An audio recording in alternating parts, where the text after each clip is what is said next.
So there are these paradoxes that are kind of gaps in our knowing. Paradoxes are an indication that something about what we think we know is off. Okay. That's why things appear to be incompatible. Yeah. The universe has to be compatible. Everything in it simply does exist. And because everything in it exists at the same time, it all gets along in some way. So if some set of facts doesn't seem to be able to be reconciled, that means that something within the set of assumptions that we're using to process them, or the set of facts that we think we know to be true, is actually not right.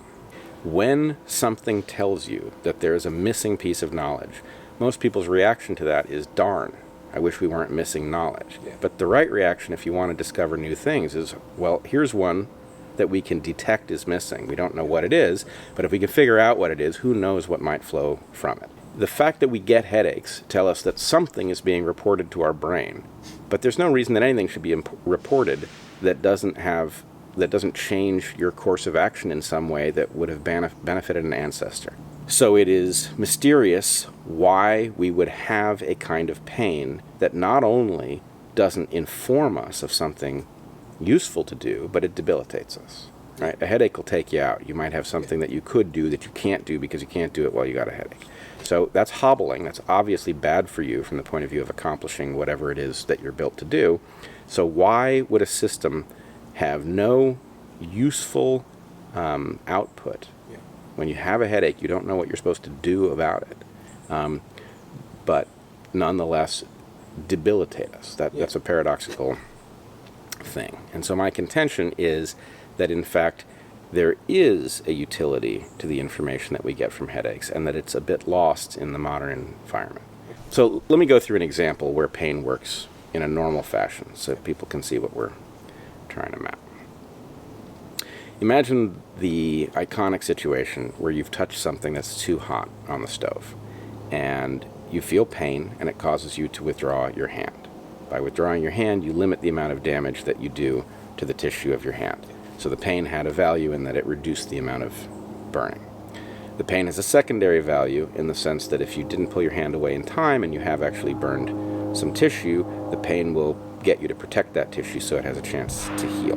But then it has a third value, which is it will cause you to learn that things sitting on the stove may be more dangerous than those objects were you to see them sitting somewhere else. And so presumably you don't have to learn this lesson each time, but you start to recognize the danger on the stove and burn yourself very much less frequently, and the pain has served an adaptive function in that way. Yeah. So my contention with headaches, and in particular with migraine headaches, is that they are an indicator of some sort of internal measurement of damage.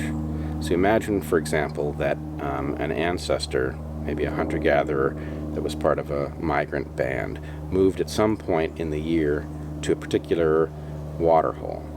And let's say that source of water tasted good enough because there was nothing decaying in it that made it dangerous, and it was safe in that way, but maybe it has heavy metal concentrations that result in cellular damage when you drink enough of it. Well, if such damage triggered a headache, an ancestor would be very likely to detect the pattern. That is to say, at every point in the year where the group moves from one water source to another, headaches begin. Many people experience them. People who, for whatever reason, have drunk from a different water source might not get them. And then when people went away for a hunting trip, the headaches might vanish. So there would be pattern observable in the distribution of headaches across the population and over time. And that would very likely be detectable. It could be mediated through something like cytokines, which are molecules that are internally generated when certain kinds of stress and damage are experienced, but it doesn't have to be. The hypothesis is simply that those headaches are an indicator of some kind of harm that can be mitigated if a person is driven to modify their behavior so as not to encounter the stimulus. Imagine, though, that in our circumstance, you're, for whatever reason, sensitive to broccoli. Let's say that you have an allergy to broccoli, and that it is a trigger for migraines for you.